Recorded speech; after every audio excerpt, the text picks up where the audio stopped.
চট্টগ্রামে সংবাদ সম্মেলন করেছে মহানগর ইলেকট্রিক থ্রি হুইলার যানবাহন মালিক চালক ঐক্য পরিষদ। মঙ্গলবার সকালে চট্টগ্রাম প্রেস ক্লাবের আব্দুল খালেক মিলনায়তনে এই সংবাদ সম্মেলন করেন তারা। পরিষদের মহানগর সভাপতি শেখ জাবেদ বলেন, ৩০ থেকে ৩৫ লক্ষ জনসংখ্যার বসবাস চট্টগ্রাম মহানগরীতে। নগরীর মোট রাস্তার আয়তন প্রায় ১৭০ বর্গ কিলোমিটার। শহরে প্রধান সড়কের চেয়ে উপসড়ক ও গলি সড়ক অনেক বেশি। এই সুযোগ কাজে লাগিয়ে যেখানে সেখানে অপরিকল্পিতভাবে তৈরি করা হচ্ছে ব্যাটারি চালিত অটোরিকশা এবং স্বল্প ও ক্ষুদ্র ব্যবসায়ীরা বৈধ অবৈধ তোয়াক্কা না করে ঝুঁকে পড়েছে ব্যাটারি রিকশার দিকে।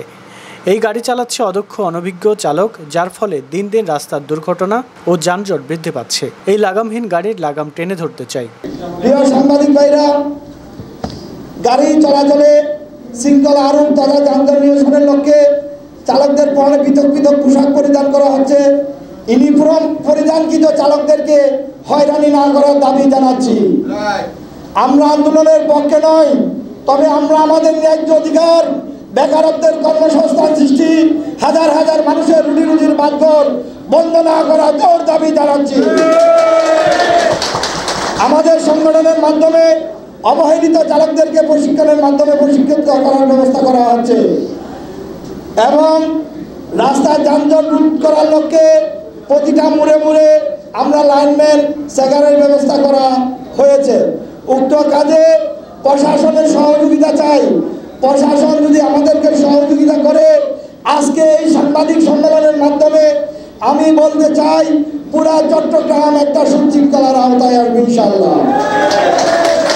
সাধারণ সম্পাদক এস.এম. ফয়েজ বলেন, অবহেলিত জনগোষ্ঠীর পাশে কেউ না কেউ দাঁড়িয়ে দায়িত্ব নিতে হবে। তাহলে চট্টগ্রাম শহরের রাস্তাঘাট হবে যানজট মুক্ত, পরিবেশ হবে সুন্দর।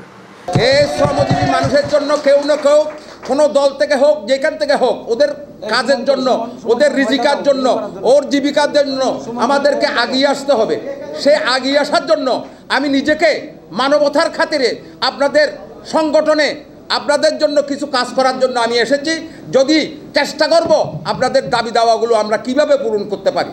সভায় উপস্থিত ছিলেন সংগঠনের প্রধান উপদেষ্টা আনিসুর রহমান। আমরা দেখতে পাচ্ছি রাস্তায় মহিলারা এই অটো রিক্সাগুলো চালায়, যার কোনো ভিত্তি নেই। কারণ একজন মহিলা, সে যেহেতু এই গাড়িগুলোর এমন নিয়ন্ত্রণ নাই, তার উপরে সে মহিলা। বাচ্চারা, আন্ডার এজ ছেলেরা এই গাড়িগুলো চালায়। ওরা গাড়িতে উঠার পরে মনে হয়, আমার ব্যক্তিগত মনে হয় যে ওরা হেলিকপ্টার উঠেছে।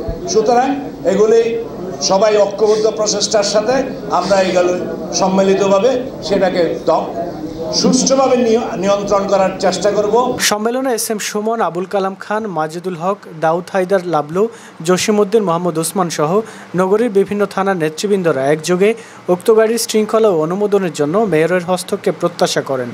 এছাড়াও জব্দকৃত গাড়ির জরিমানা ৩,২৫০ টাকার পরিবর্তে ৭৫০ টাকা করা, জব্দকৃত গাড়ি ২১ দিনের পরিবর্তে ২৪ ঘন্টার মধ্যে মালিকের হাতে বুঝিয়ে দেওয়ার অনুরোধ জানান।